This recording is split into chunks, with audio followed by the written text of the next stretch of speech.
Now that the properties have been imported, you may need to make amendments or prepare the file for submission to the lender.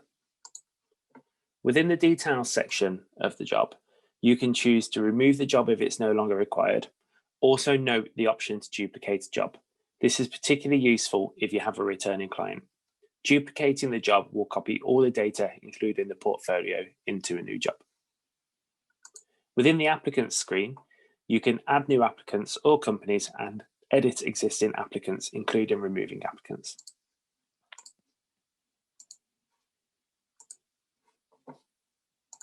If you need to remove a property from a portfolio, select the property and select to remove it.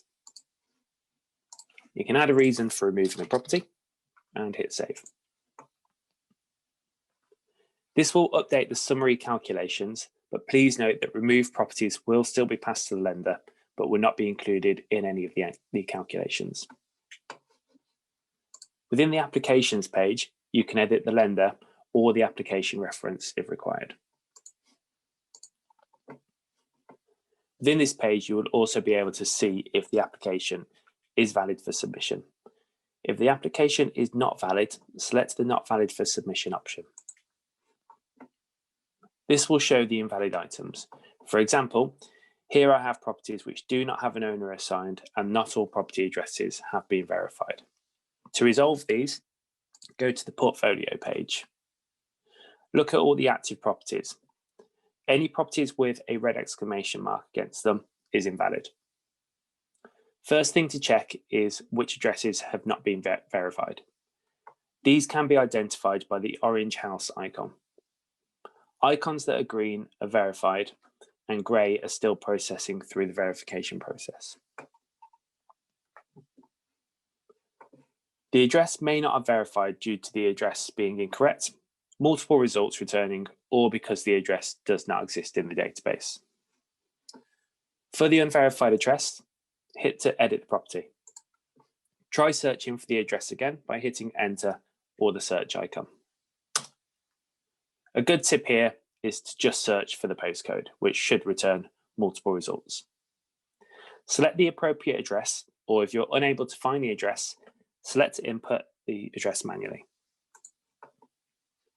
Hit save. Also within the edit option, you can see information that was imported along with EPC data which was retrieved. You may be asked to enter some of this information if you chose not to import it through the spreadsheet. I also had a warning due to properties not having an owner. The property owner is not mapped from the spreadsheet, so will need to be manually added.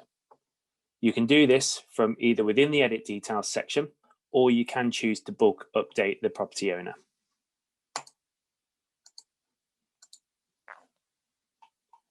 To bulk update the property owner, you can either select all the properties to update or individual properties to update if they have different owners.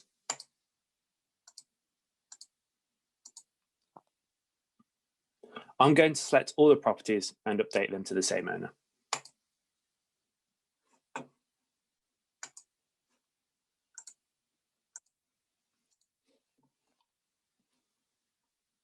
Once this has been done, I've cleared all the warnings and the application is ready to submit to the lender.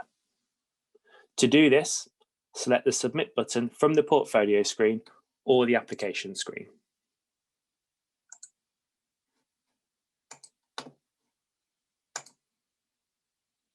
Once an application has been submitted, it can no longer be edited by you. If you do need to edit the application, contact the lender who can unlock it for you.